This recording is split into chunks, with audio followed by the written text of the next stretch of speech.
सदियों से दुनिया ने एक नाम सुना है, एक ऐसा नाम जिसने राजाओं को हिला दिया, धार्मिक व्यवस्थाओं को चुनौती दी और साधारण लोगों को आशा दी। वह नाम है यीशु। लेकिन अजीब बात यह है कि जितना अधिक यह नाम फैलता गया, उतने ही अधिक इसके बारे में झूठ भी फैलते गए। ये झूठ डराने वाले नहीं थे, ये झूठ कड़वे नहीं थे, ये झूठ बहुत मीठे थे। इतने मीठे कि लोगों ने उन्हें सच समझ लिया। इतिहास में सबसे खतरनाक झूठ हमेशा वही रहे हैं जो आधे सच पर टिके हों, और यीशु के बारे में सबसे खतरनाक झूठ भी ऐसे ही शुरू हुआ। लोगों ने कहा यीशु प्रेम है, यह सच है।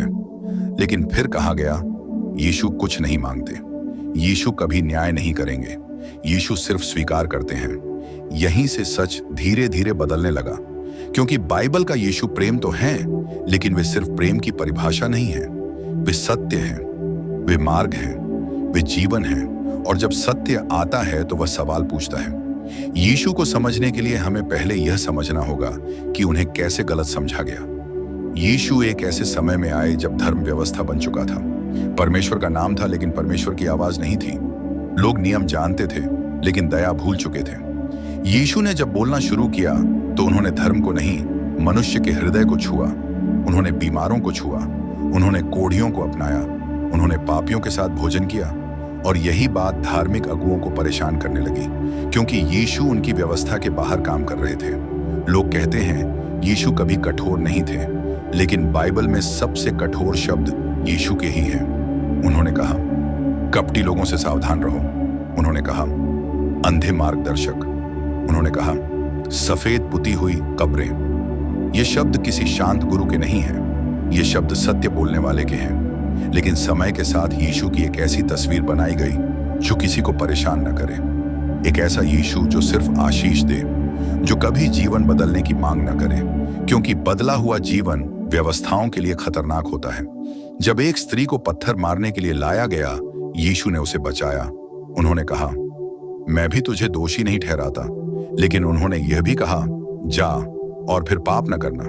यह वाक्य बहुत महत्वपूर्ण है। यीशु ने उसे स्वीकार किया, लेकिन पाप को स्वीकार नहीं किया।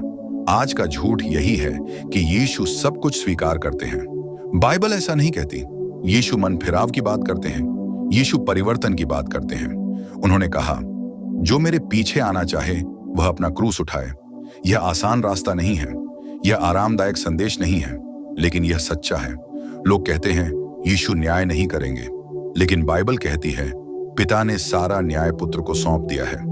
यीशु प्रेम है, लेकिन वे न्याय भी हैं। अगर वे न्याय न होते तो क्रूस का कोई अर्थ नहीं होता। क्रूस यह बताता है कि पाप गंभीर था और प्रेम महंगा था। यीशु ने समझौता नहीं किया, उन्होंने सत्य छोड़ा नहीं। उन्होंने अपनी जान दे दी, लेकिन सत्य नहीं छोड़ा। जब यीशु मरे तो शिष्यों की दुनिया टूट गई। वे डर गए, वे छिप गए। लेकिन फिर कुछ ऐसा हुआ जिसने इतिहास बदल दिया। कब्र खाली थी। डरे हुए शिष्य अचानक साहसी बन गए। जो भाग रहे थे वे प्रचार करने लगे। कोई भी इंसान झूठ के लिए अपनी जान नहीं देता। यीशु जी उठे, और यही वह सत्य है जिससे दुनिया डरती है। क्योंकि अगर यीशु जी उठे तो वे सिर्फ एक विचार नहीं है, वे जीवित हैं।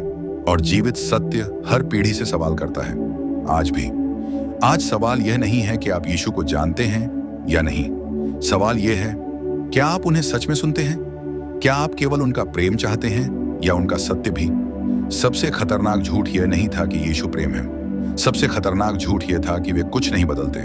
लेकिन बाइबल का यीशु जीवन बदलता है, विचार बदलता है, दिशा बदलता है और अंत बदलता है। और जब झूठ गिर जाता है तो केवल एक चेहरा बचता है, यीशु, मार्ग, सत्य और जीवन। और अब ये कहानी खत्म नहीं होती, क्योंकि अब सवाल आपसे है,